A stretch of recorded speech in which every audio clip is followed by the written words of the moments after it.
Good morning বন্ধুরা। তো এই দেখো আজকে খেলাধুলা করেছে, আর আমার শরীরটা কালকে থেকে প্রচণ্ড খারাপ, জ্বর। আর আজকে আমাকে কীভাবে রাত্রে যখন হয়েছে একটু তোমাদের সঙ্গে শেয়ার করবো, কারণ ভিডিও করতেই পারছিলাম না। তো একটু করেছি, সেটাই তোমাদেরকে একটু দেখাবো। আর এখন দেখো এখানে ও খেলাধুলা করছে, বলছি ঘরটা আমি এখন পরিষ্কার করবো, তো এগুলো উঠাও, ও আবার রান্না করতে বসে গেছে। তো বৃষ্টি প্রচুর, সেই থেকে বৃষ্টি পড়েই চলেছে। তো শরীর ভালো না, তবুও একটু রান্না করলাম, গরু ছাগল মাঠে দিয়ে আসলাম। তো মুখ দেখে বুঝতে পারছো কেমন। তো কয়টাই ছেলেকে দুধ দিয়ে আসলাম, তো দিয়ে এসে এখন ভাবলাম ঘর পরিষ্কার করি। ঘর যতই এসে থাক, বাচ্চা বাচ্চা থাকলে ঘর নোংরা হবেই। তো যেখানে যেটা পাচ্ছি সেখানে সেটাই রেখে দিচ্ছি। আমার যে কষ্ট হচ্ছে সেটা বুঝতে পারছে না মনে হয়, বুঝতে পারছো না।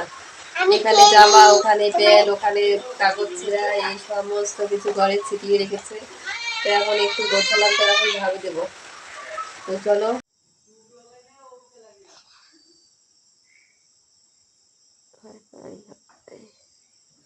ভিজাটা তো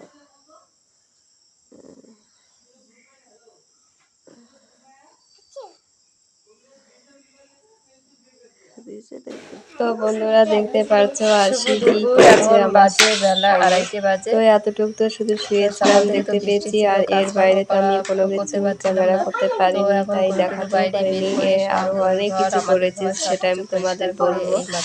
তো শুধু এইটুকু করেছিলাম। দেখো আমার মুখে এত পরিমাণে জ্বর এসেছিল, আরো খারাপ লাগবে, তাই স্নানটা করেছি। তো আরশিকেও স্নান করিয়ে দিয়েছি। আর যেটা বলছি, আরশি কালকে আমাকে এরকম করেছে, একজন মা যেরকম করে বাচ্চার জন্য, ও ঠিক আমার জন্য সেরকমই করেছে। তো আরশি বাবা বাড়িতে নেই বলে ও আমাকে রাত্রেবেলায়, তখন 10টা বাজে, ঘুমোয়নি, না ঘুমিয়ে আমার তো আমার তো প্রচণ্ড মাথা যন্ত্রণা ছিল, উঠতে পারছিলাম না। আর এত জ্বর এসেছে, ঠান্ডা, কাঁপছি আমি। তো আমি একটা কোনোরকম চাদর নিয়ে শুয়েছি, তারপরে ওটাই মানছিল না। পরে আমি তো ব্ল্যাঙ্কেট, লেপ সব ট্রাঙ্গে ভরে রেখেছি, ওগুলো তো আনতে পারবে না। পরে নাইটি, আমার পুরনো নাইটিগুলো এনে আমাকে গায়ে দিয়ে দিয়েছে, যাতে আমার ঠান্ডা না লাগে।